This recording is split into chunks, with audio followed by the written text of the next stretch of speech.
Welcome everyone to our workshop today on open pedagogy and information literacy. This is the fourth workshop in our information literacy virtual workshop series. Those of you that have been to one of the workshops before, welcome back.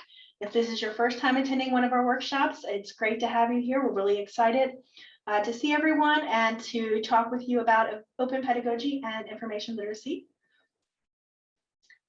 We'd like to get started just by checking in with everyone and seeing how you all are feeling today. If you are comfortable and would like to share in the chat how you're feeling today, please go ahead and post that. We've given you some options here, grumpy, relaxed, tired, excited, hungry, or maybe just ready to go home. So if any of those represent how you're feeling today, please feel free to go ahead and add that into the chat. If you're feeling something else today and you would like to add that in, please feel free to go ahead and add that as well. And if you don't feel comfortable sharing at this time, that is fine as well.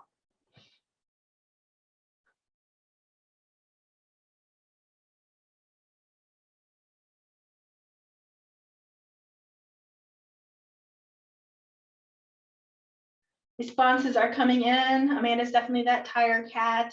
Hungry, tired, a little bit tired. Jennifer's tired as well. Danny's tired.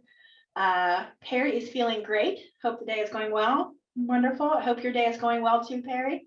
Tired and hungry. Yeah, those images are really cute, Angela. Love them. Pizza cat is where I'm at, Hannah. A little tired, but also excited. Wonderful. I think it seems like overall we have a group that's a little bit tired, which I think is really understandable at this time of the semester. But folks are also, happy, a little bit hungry, also really understandable at this time of year. Emily shared first day working in campus in a new office. That is very exciting. Wonderful. Great. Thank you all. All right, we also wanted to have a little bit, even though it doesn't feel like Halloween out there, it is definitely getting close to Halloween. So we thought we would do a quick little Halloween trivia to get everyone thinking and in the Halloween spirit, those folks that like to celebrate Halloween. So our trivia, TV movie Halloween trivia, you can post the responses to these in the chat if you know the answers. Question A is, which witchy Halloween movie starred Bette Midler and Sarah Jessica Parker? Question B, what is the name of the villain in the movie Halloween from 1978? And it's the Great Pumpkin, Charlie Brown. What does Charlie Brown get in his trick-or-treat bag at every house he visits? And D, in The Simpsons, what is the title of the yearly Halloween-themed episode? So if you know the response, the answer to any of those, please go ahead and post it in the chat. We'll give everyone a few seconds to respond, and then we'll check and see what folks are thinking.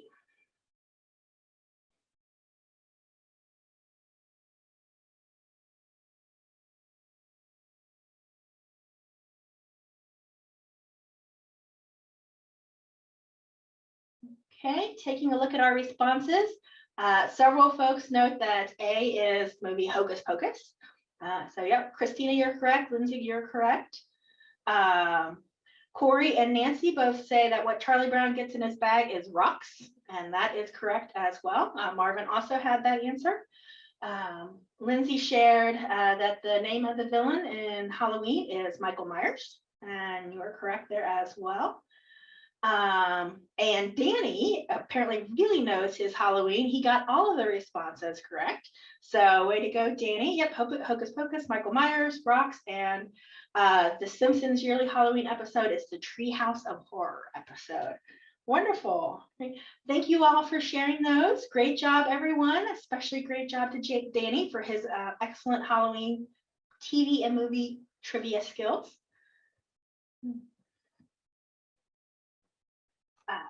So my name, for those folks that don't know me, is Jane Hammonds. I am an assistant professor in the university library and the teaching and learning engagement librarian. And I'm really happy to be joined today by one of my colleagues. I'll let her introduce herself. Hi, everybody. I'm Amanda Larson, affordable learning instructional consultant, also at university libraries and teaching and learning. I'm stoked to be here. Thank you. It's so great to have you here, Amanda. Folks that have been to one of my workshops before will know that this is the first time we've had a co-presenter in one of these workshops. So it's so exciting, and I know that I'm going to learn a lot today as well. Really quickly, our participation guidelines, just please do make sure that you're muted. You can have your camera on or off. That is up to you. Anytime you have any questions or comments, please go ahead and place those in the chat, and we will continue to monitor that throughout.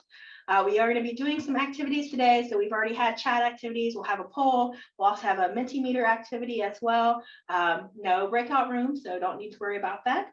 And then afterwards, we will share the links to everything to everyone who is registered. So you'll get a follow-up email. I will also go ahead and now post in the chat the link to the handout for today as well, in case anyone wants to go ahead and access that now. Great.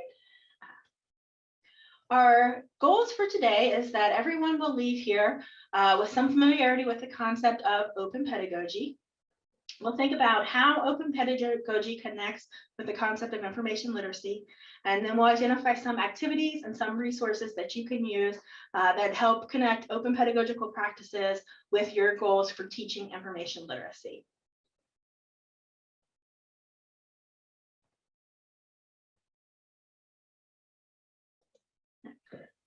So the poll questions today are, have you ever used open educational resources? And an open educational resource is any teaching, learning, or research resource that's offered freely to users in at least one form that resides in the public domain or has been released under an open license that allows for its free use, reuse, modification, and sharing with attribution. And then we wanted to get a sense for how familiar you are with the concept of open pedagogy. Go ahead and load the poll.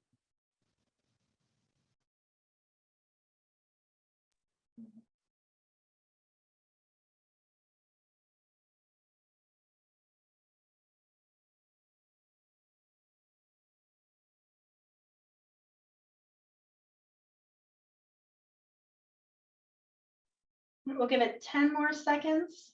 Looks like most folks have responded.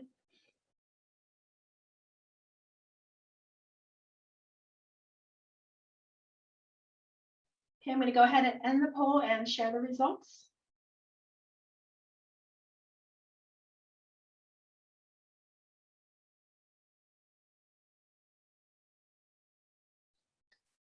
So it looks as if the majority of folks have used open educational resources in the past, but we do have some folks who haven't, or maybe aren't really sure whether they have or not. And then for our second question, we have a few folks that are really familiar with the concept of open pedagogy, and then some folks who are somewhat familiar or slightly familiar, and about 33% of you that are not familiar at all. Thank you all for sharing your responses to those. Go ahead and stop sharing.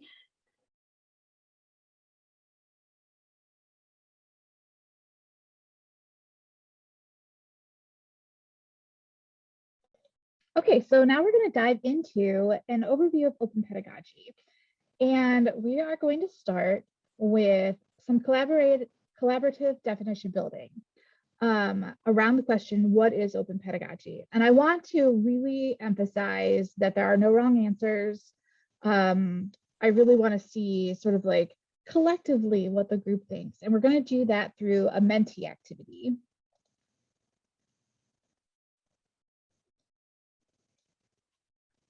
And let me throw that link at the chat, and then I will go ahead and load the Menti on my end.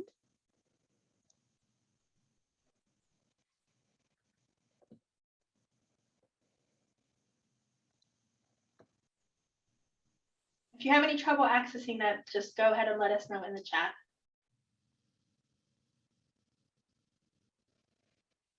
And we'll give y'all a little bit of time to get into Menti and then share some definitions. Oh, they're coming in.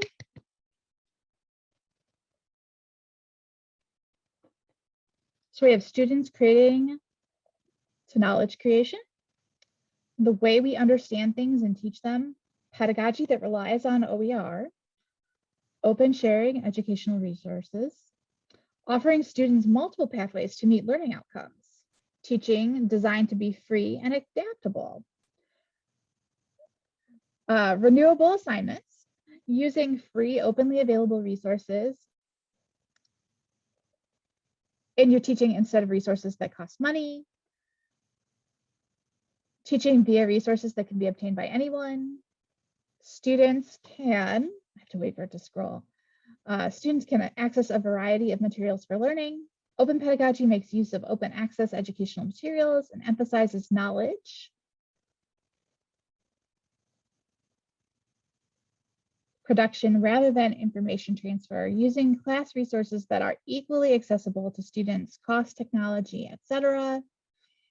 Students using and creating OER for the public good. These are all really great responses.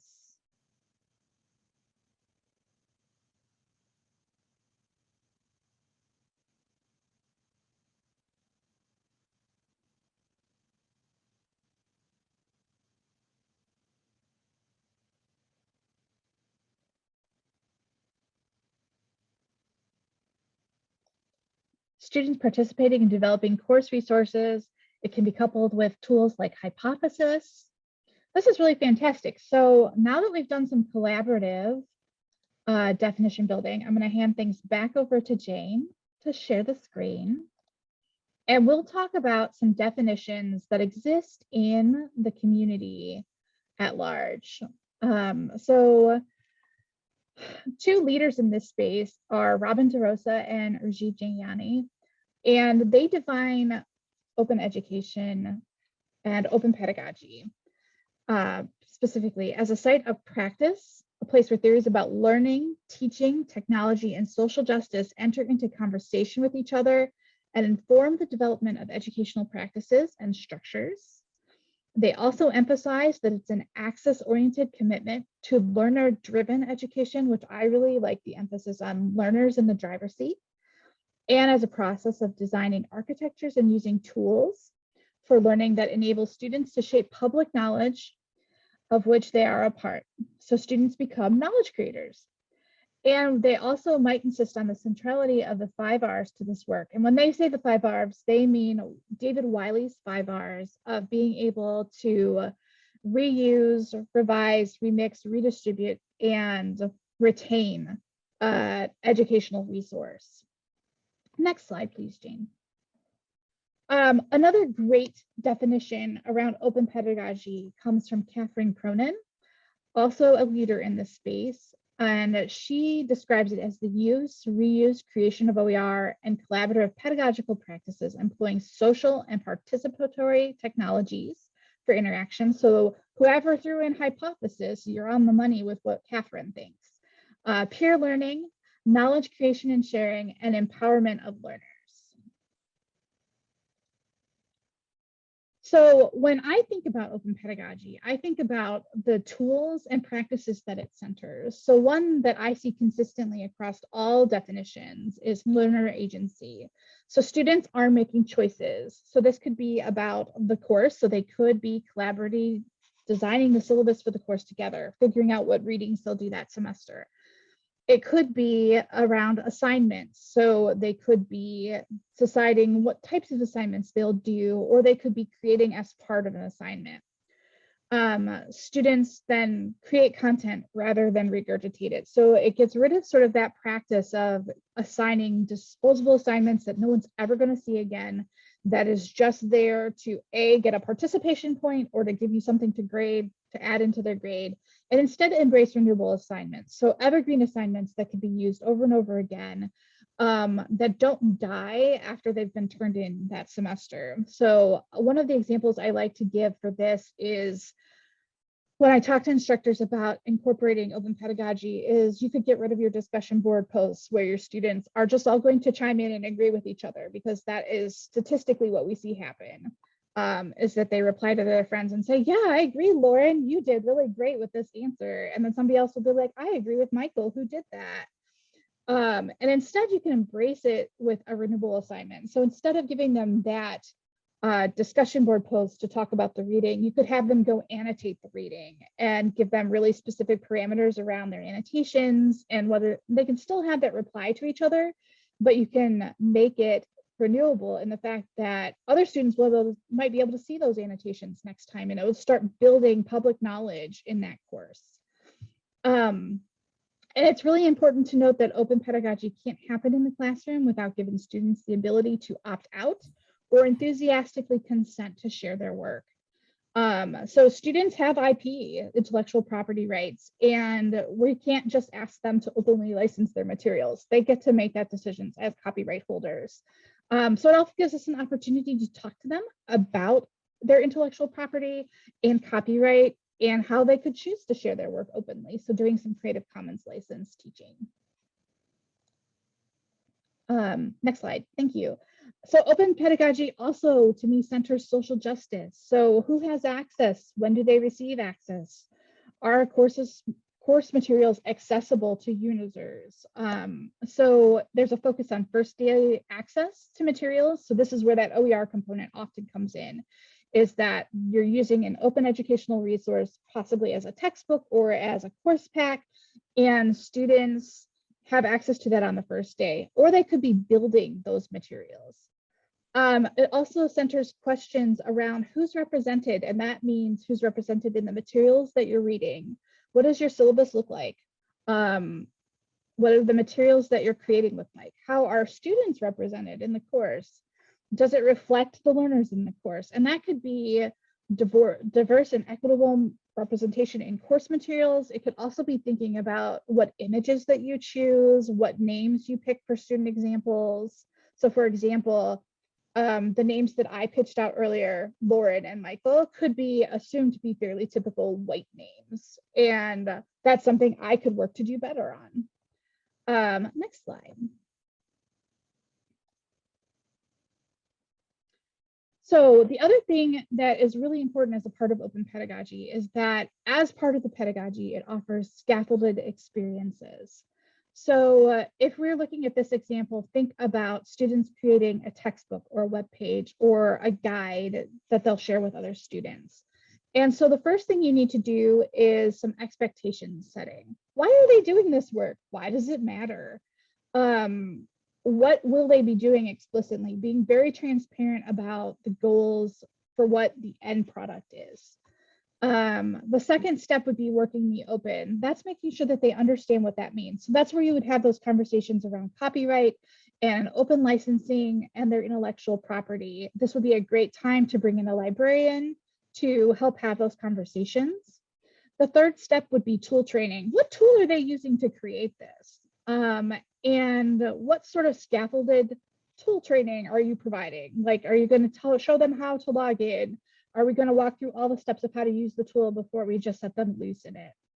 And then the work will start and the students will start creating knowledge for whatever the assignment is. And these assignments to building up to that could also be scaffolded. So it could start where they have a reflection practice and then they do some research assignments to help build whatever the final product is. And then I think it's really important to have step 5, which is a check-in. How are things going? Do they have questions? Are they struggling with the tool? Are they struggling to find things for their topic? It's really important to do this check-in step, particularly when they might be using a brand new tool to them. And then step 6 is triaging those responses. So if everybody is struggling with the tool, we need to regather and discuss that. If people are having difficulty finding resources for their topic, we might need to triage that situation as well, whether that's connecting them with a librarian or suggesting that maybe they broaden or narrow their topic. And then eventually they're going to go back to working, and we'll get to step 7, where they're going to be handing in their final project. So we need to think about, what does that look like for them? Are you going to do some peer review before their work ends up in the final project? You want to make sure that they have whatever authoring agreements that you've arranged with them signed by this point. And then there's going to be probably a need to pull together their work into the project cohesively. And then 8th, the last step, is to make sure that everybody has licensed their work appropriately, that you have all of those student agreements that say the work is going to be licensed that way. And then we can publish a final version.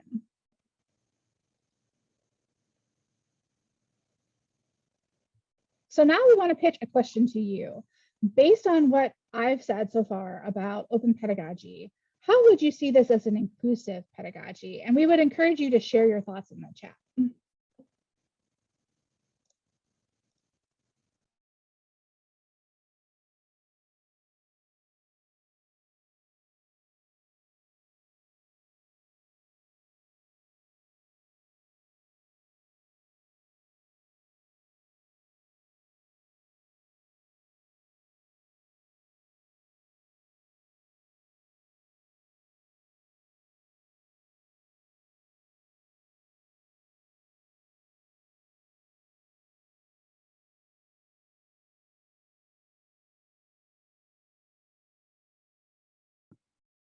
Couple responses have come in. We'll give everyone just another 30 seconds or so for folks that feel comfortable responding.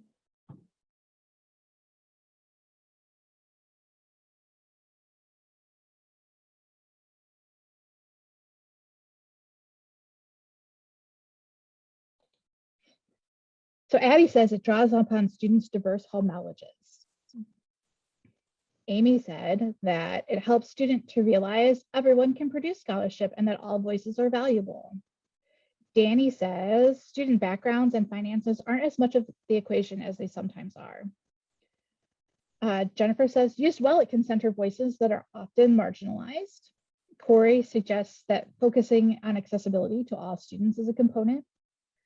Samantha says it really allows for personal passion to take a role in education. And additionally, not everybody learns in the same way. So allowing it to be tailored to their specific needs makes way more sense. Christina said it can consider multiple student perspectives, stories, experiences, etc. Brian said that can include many groups of students, but I wonder if certain personality types wouldn't find this worse than regular teaching. I'm often that, I laugh because I'm often that obstinate student who's like, I don't like to learn this way. Why are we doing this? But I think that being transparent really helps with that. So moving on to the next slide. The connections that I find with inclusive pedagogy is inclusive pedagogical practice often seeks to create equity in the learning opportunities that are offered. So it hopes to support all learners in participating, contributing to a shared learning experience. In this context, inclusion means anything from providing captioned videos, which is that accessibility portion, to assignments that encourage and acknowledge their life experiences, to teachers and students who co-create knowledge. So right there, just in that inclusive pedagogy part, I'm like, that's all open pedagogy. That's so exciting.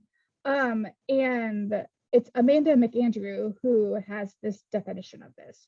And then she compares it similarly. Open pedagogy encourages reflective practice, the sharing of class ideas and resources, choice and expression, and posing open-ended problems that accept many diverse solutions that can be created by diverse learners. One thing that I really like that came up in your definitions is that idea is that it can really represent those diverse learners and their diverse points of view. And one thing that open pedagogy often does do is help bring in marginalized communities from the margins and really help them see themselves represented in a way that they might not be in a traditional classroom. I'm going to hand it over to Jane now to talk about information literacy. Thank you, Amanda.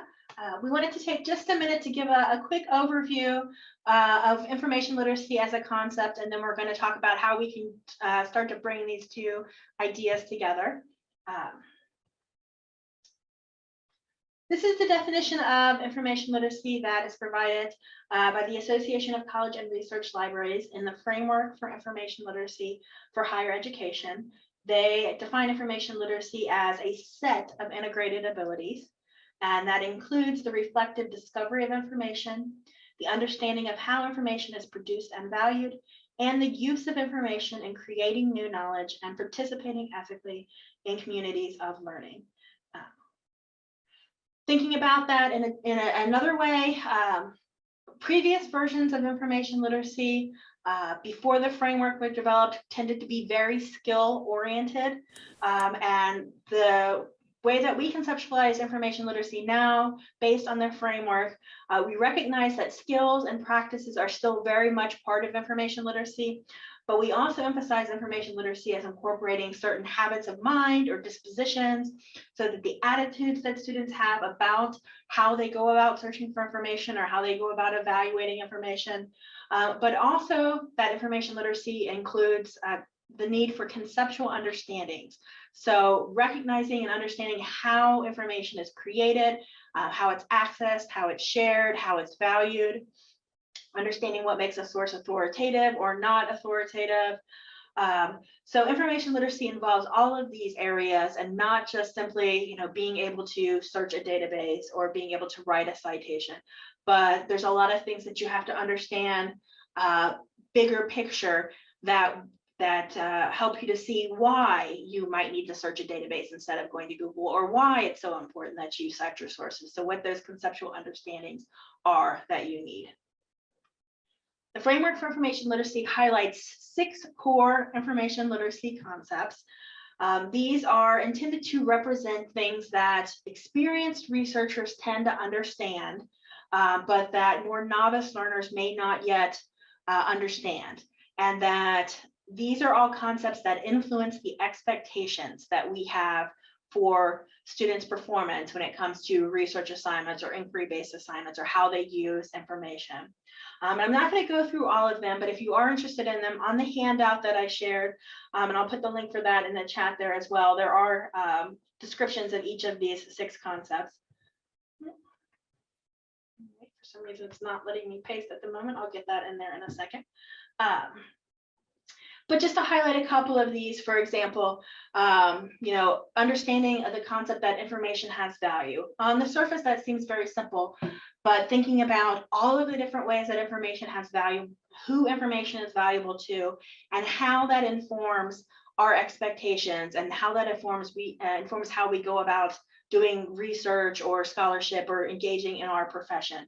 We recognize as experienced researchers that information has value to the creator, it has value to the consumer, it has sometimes financial value, but it has all kinds of other value as well. And so understanding all of the different ways that information has value is really vital to being able to understand certain things that we ask students to do, like why we consider it so important for them to cite sources.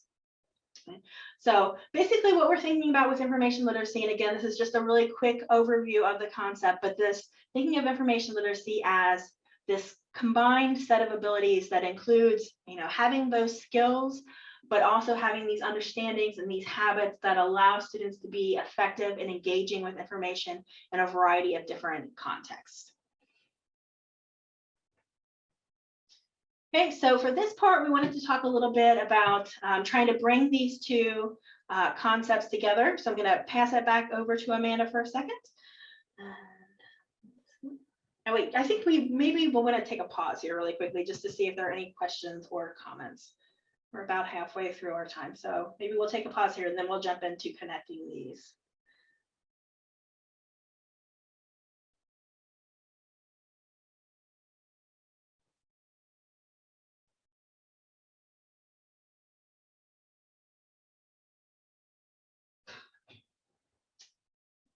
So if any questions do come in, please go ahead and continue to add those in the chat, and then I'm going to go ahead and hand it back over to Amanda. All right, so we're going to talk about connecting open pedagogy to information literacy. And I really enjoyed the way that Paul Bond, in the forthcoming Intersections of OER and Information Literacy that'll be published by ACRL, talks about open pedagogy. So he says, open pedagogy has been defined as teaching and learning practices that use and produce OER. Although Ehlers and Connell note that the vision is to achieve a situation in which resources are no longer the sole focus. And that's kind of how I talk about open pedagogy with instructors, is that it's great if there's something open that comes out of it, but there's a lot to be said for the pedagogical practices themselves of getting students to collaboratively create knowledge. And that objective of open education is not just knowledge, but also civic and digital responsibility, an objective that's shared by information literacy in the view of Shapiro and Hughes. And that gets back to that idea of social justice and thinking about representation and making sure that everyone has a seat at the table in our classrooms. He goes on to say, next slide, please, that the real benefit of open resources comes not from having access to free textbooks, although students always enjoy a free textbook, but also it comes from this freedom for students to be involved in the creation and development and curation and maintenance of open resources. And these activities exercise information literacy skills. And I would also take that a step further and say that these skills are often transferable between disciplines and can even be taken into their post-education life as people in the world who are doing jobs. Back to you, Jane. Thank you. If we think about this, this view of information literacy that's presented in the framework for information literacy, I see a lot of connections there. Even though the phrase open pedagogy is not mentioned anywhere, one of the things that the framework really highlights is this idea that students are both information consumers and information creators.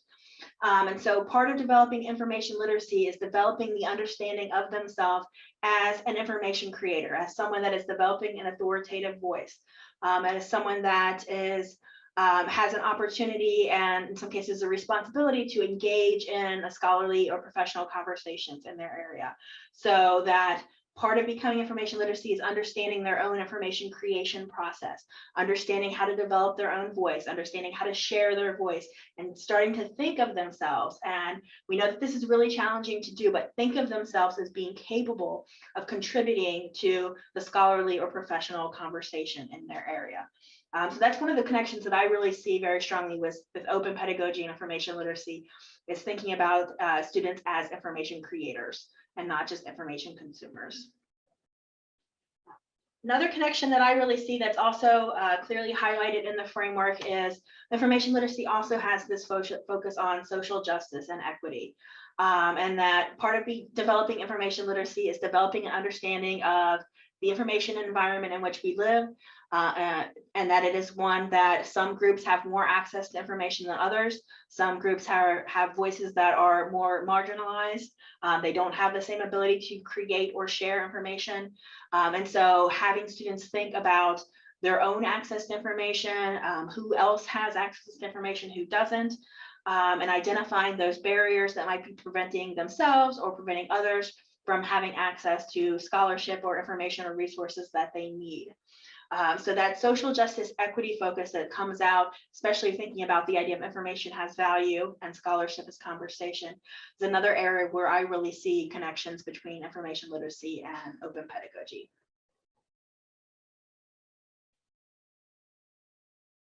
Right, so we wanted to take another pause here to see if anyone has any questions or any comments or ideas, thoughts that you would like to share related to connections that you see between information literacy or open pedagogy, or just general questions.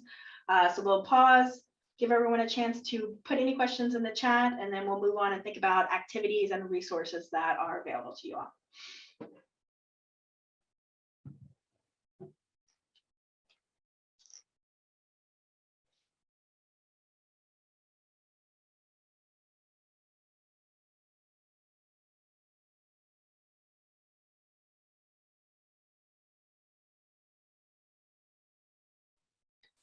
Corey shared, I would think that doing the work of creating content would help students to appreciate the importance of attribution.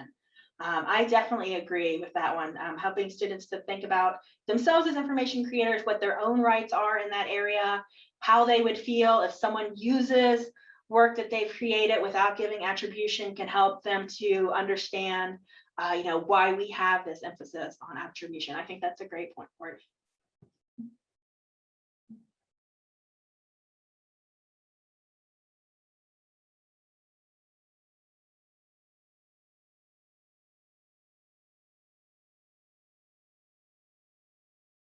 Okay, if anyone has any additional questions, comments, or thoughts, please feel free to go ahead and add those to the chat. Continue to monitor that, and then we'll move on into our next section.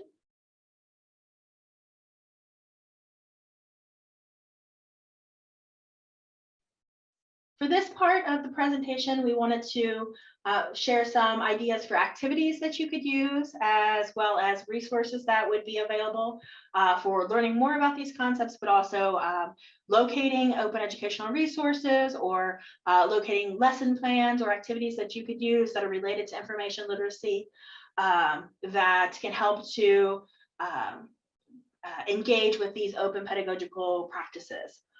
So a few examples that we're going to share.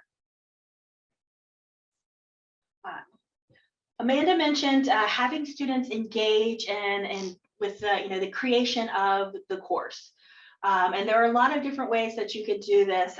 She mentioned, having students help to build the syllabus, having students help define readings, and some specific ideas thinking about information literacy. One example would be something like creating the evaluation guide or the rubric for how they are going to use sources in the course. We know that students a lot of times may be a little unclear on what the expectations are for what types of sources that are appropriate for them to use or not appropriate for them to use. So doing some type of activity where students use their own experience as well as information and resources that you provide them to help them create a guide or rubric for understanding the appropriate or acceptable types of sources in the course. And then this is something that students could use throughout the rest of the course. If they have a final project where they have to turn in, a certain number of sources, they could use that guide to evaluate their own sources or to evaluate sources that their classmates have provided. So helping them to engage in the creation of that, those guidelines or expectations for the types of sources that they would use. A similar type of could be, guidelines for entering the scholarly conversation. Basically kind of creating an etiquette guide for what it means to engage in this discipline or in this profession as a scholar or as a professional in the field.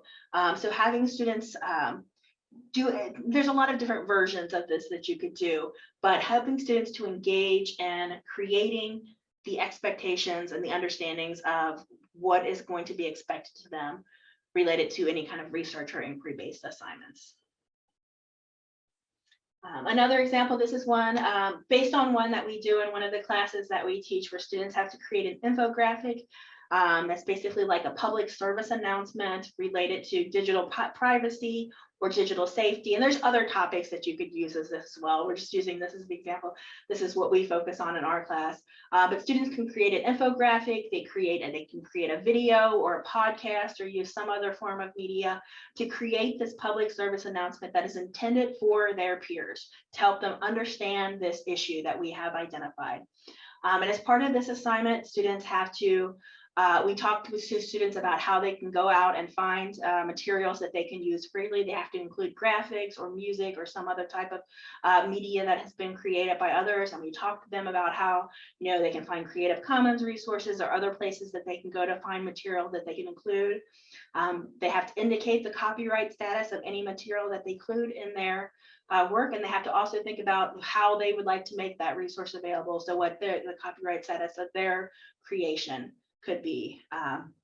So this is just one example of one that brings in a lot of those different aspects that Amanda was talking about, thinking about themselves as intellectual property holders, but also learning to respect the intellectual property of others, and knowing how to find those resources that they can use freely and openly and that they can share with others. Another example of the type of assignment that we could do with helping students think about themselves as information creators, having students explore the different options if they were going to publish their, an article that they wrote or paper that they wrote or some other type of material that they've created, having them compare and think about their different publication options. What is a proprietary journal? What is an open access journal? What is the difference between those processes? What would be most appropriate for them to share their research or their creative work whatever they have been working on. Another example, kind of looking at a different aspect of this, would be something where you do some sort of simulated information inequality. And this could be where all students have to answer a question, or they have to, do something but they only are allowed to access certain types of information or use certain types of resources. And this could be a way to get them to see that, you know, this group over here that has all of these access to all of these things, they were able to do a much better job and answer this question a lot more fully than this group over here that couldn't use those things. So helping students to really think through who has access to information, who doesn't, and what that might mean for those people that do not have the same level of access. And I'll pass it over to Amanda. Thank you so much. And then I wanted to bring in like a traditional OER example where somebody has done open pedagogy really well. And my favorite example is Julie Ward's Spanish literature anthology. So she wanted her students to help her create an open textbook and for their course. And most of their literature was in the public domain, so it was pretty easy in that respect. But she does a really excellent job of setting clear expectations for what the work is going to be and also scaffolding the project. So students create the introduction and they annotate the works that they select in the book as an assignment. And then she also does a really great job of saying, these are the genre conventions for an anthology. And which genre conventions do you want to incorporate into whatever you're turning in? And then she also gave them a really great ideas for where to start with the content. So here's a list of places, things that you might typically see in an anthology. Pick one of these kinds of things or multiple of these things to try and do. And I'm going to take you out to her website really quickly. And let me share my screen.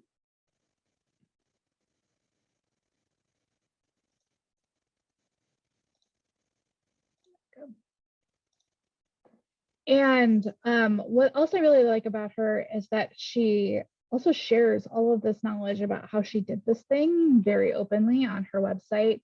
And for the students, so the course reading list was made up of public domain texts. She set them up in student groups of 4, and they were managed really closely following the guidelines set out in Barbara Oakley's article about turning student groups into effective teams. So she links to that so that you can figure out how to replicate this in your own course. And then each team selects a text from the reading list to complete the assignment. And I don't know why this looks real janky. Let me see if I click it.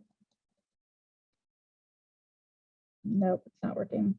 But this is the example assignment. If you come here, you can open this in another window and it will show you what the expectation for the assignment is.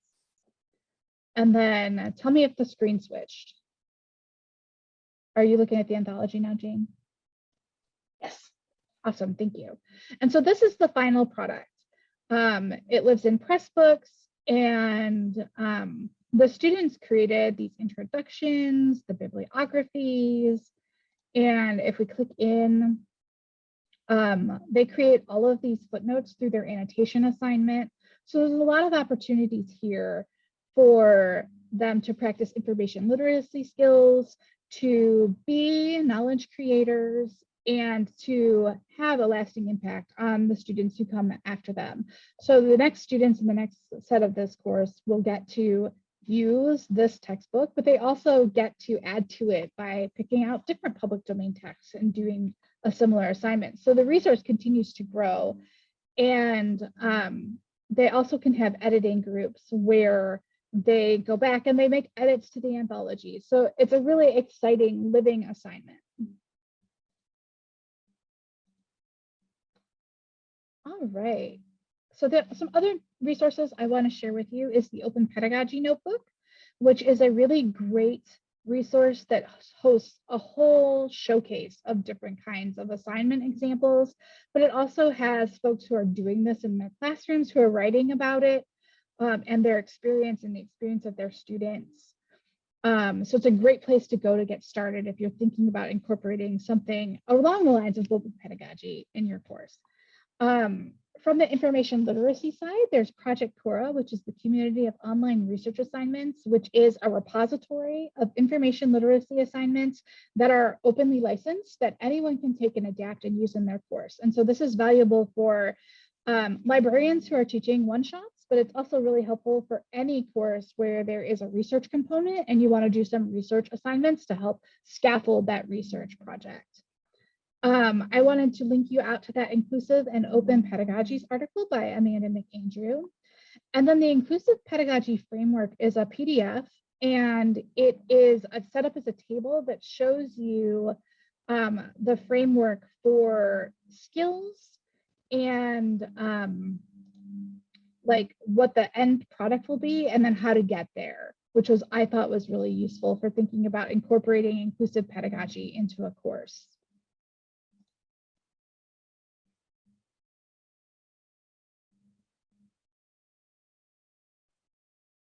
We also wanted to share information on an open educational resource that has been created by the Teaching and Learning Department in the university libraries that has a specific information literacy focus that is Choosing and Using Sources, a Guide to Academic Research. So this is an open textbook that covers all various aspects of the research process.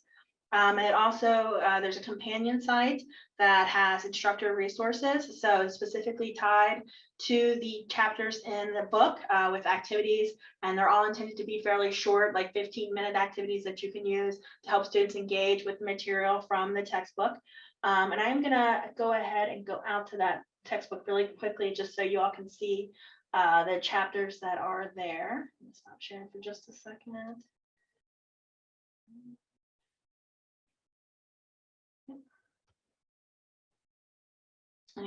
So I'll share this. So this is, it's also a press book here as well. And hopefully everyone is seeing this. And you can see the chapters cover everything from research questions to types of sources, search tools, evaluating sources, citing, copyright basics. And everything was intended to be at the level of first or second year students, and also just really short chapters that you could easily link into a Carmen course or whatever your LMS system is.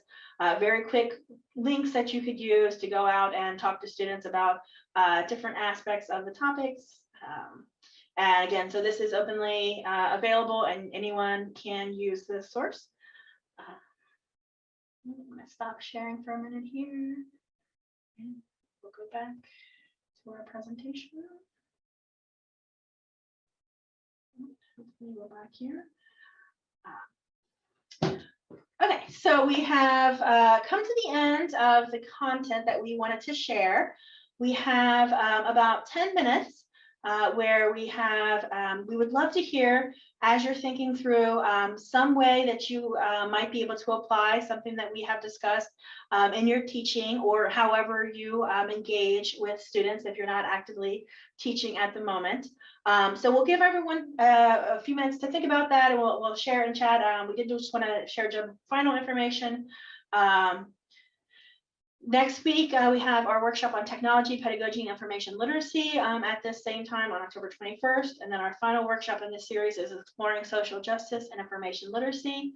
And that will be on October 28th at 12 o'clock. I will share links to those in the email that comes as a follow-up. And here's our references in case anyone was interested in looking at those. We also shared the handout that everyone should be able to access. So we'll go ahead and we'll go back here. And now we will open it up to questions, comments, thoughts on how folks might apply this, or if you're curious, have any questions.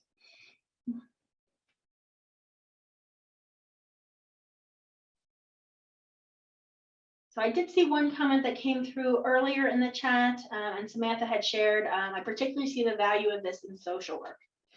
Yeah, definitely. I know that in the past, I've worked a lot with social work courses, thinking about especially the ethics of social workers and making sure everyone has access. I see a lot of close connections there. Mm-hmm.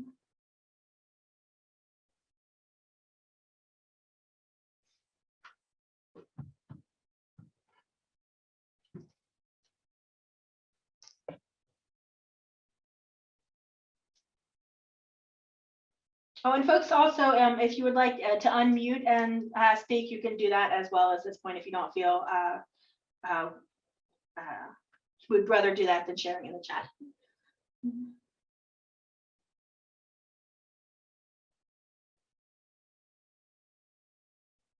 So Serene shared, this is a great opportunity to partner with service learning.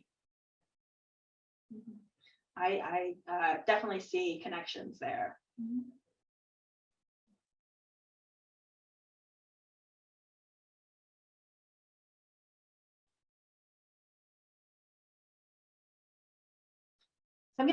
I'll read out the question and I'll let Amanda take a stab at answering. Angela asked, do you have any suggestions for implementing open pedagogy in courses we don't design? As a grad student, I don't get to design my syllabus yet. I think that's a great question. And I would start with, so you can't design your syllabus, but you still can control how you interact with your students. And so maybe you can think about small things, like maybe taking a look at the assignments you have and how those could incorporate elements of open pedagogy, maybe just in the way that you explain them, encouraging your students to seek out diverse and inclusive responses. It could be in the topics that you select for them to do their assignments around. And I think there's nothing wrong with starting really small with like one assignment. Even if you just restructure like that discussion post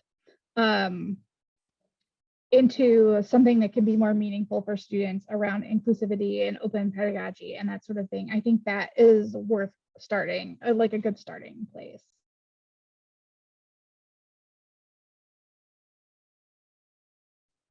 So we've had a few more comments come in. Brian shared, I can implement some of the open resource activities in my early in my capstone course, but it's tougher to find open resources for the core engineering courses I teach. I do try to offer some assignments that give them agency where they can.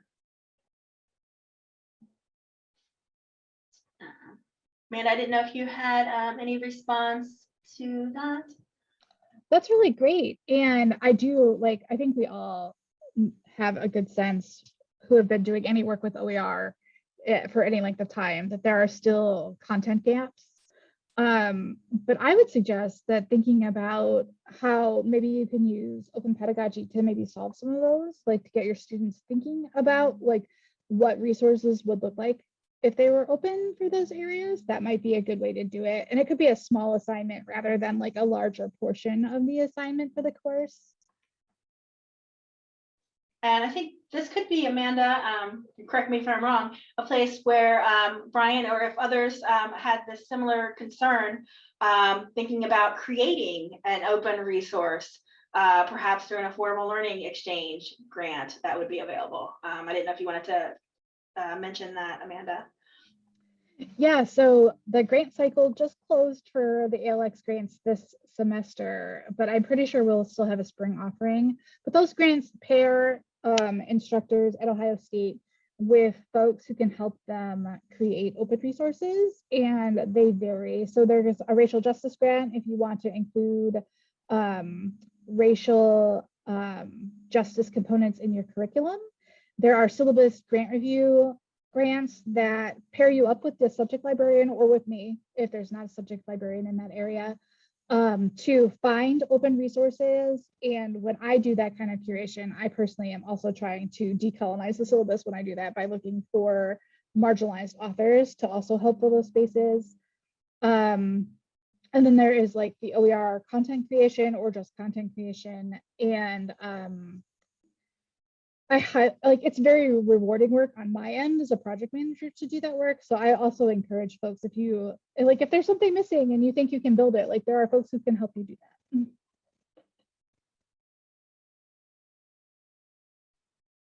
All right, so Corey shared, I'm trying to think of ways to build content creation into my GE course, perhaps an activity where students can bring in perspectives from their own major. Though in addition to having students from many different majors, I also have all class ranks in the courses, so they all have different levels of experience. And I think that's one of the valuable things of thinking about this open pedagogy is that all of these students will have things that they can contribute to the conversation with those different backgrounds and with those different levels of experience that they have. So opening it up to those different perspectives, even as Amanda said, through a small assignment where they can bring in their own perspective or their own background. Perry shared, thank you for this presentation. Can you talk more about the differences between student work turned in for course credit, fair use, and copywriting of student produced work as part of creating an open educational resource, or examples of communicating the distinctions with the class? Certainly, I can take a stab at it. The first thing that I would do at Ohio State is I would pull in our copyright services experts, so either Allison DeVito or Maria Sheed, to also have those conversations, because while I am exceptionally well versed in Creative Commons licensing, when it gets into fair use, like that's not necessarily my area of expertise. So what I encourage folks to do when they're starting to think about openly licensing student work as part of a course is to first visit the student IP policy and really take a look at what it says and how that differs for students from everyone else, and what similarities there are between what faculty IP is. And then I think it's really about making sure that education around copyright is part of that conversation if you're going to do open licensing. So that would mean to me that we would discuss fair use, we would discuss copyright and what that means, and then we would talk about licensing and how licensing content is still copyrighted content.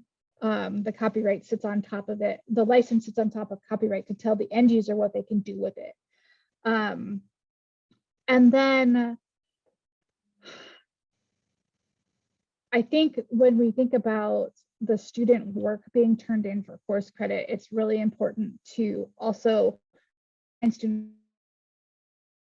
work in private. They don't have, there has to be some sort of option for them to opt out of sharing their work publicly, because they need to be able to consent to how their work is licensed. And so there has to also be that opt-out mechanism. So that could be that you have some students who work inside the LMS and just turn in their coursework like it's a regular course.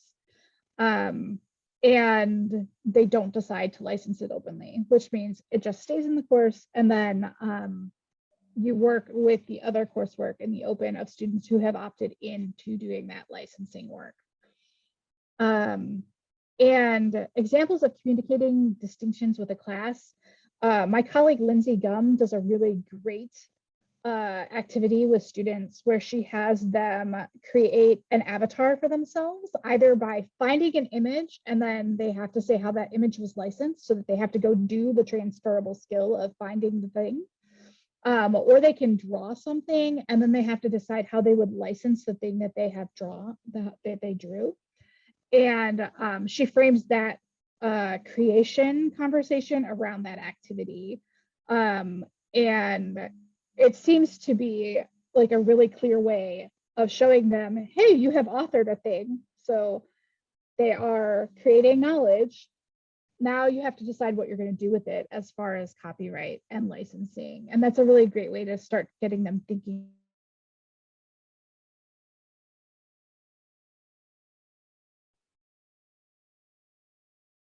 Stab at answering that question.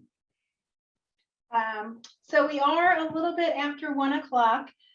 So Amanda and I will stick around for a few minutes in case there are additional questions or comments. For the rest of you, thank you so much for attending today. We'll be sending out a follow-up email, and please feel free to get in touch with us if you do have additional questions going forward. And I want to thank you, Amanda, for a great presentation today. Thank you for having me.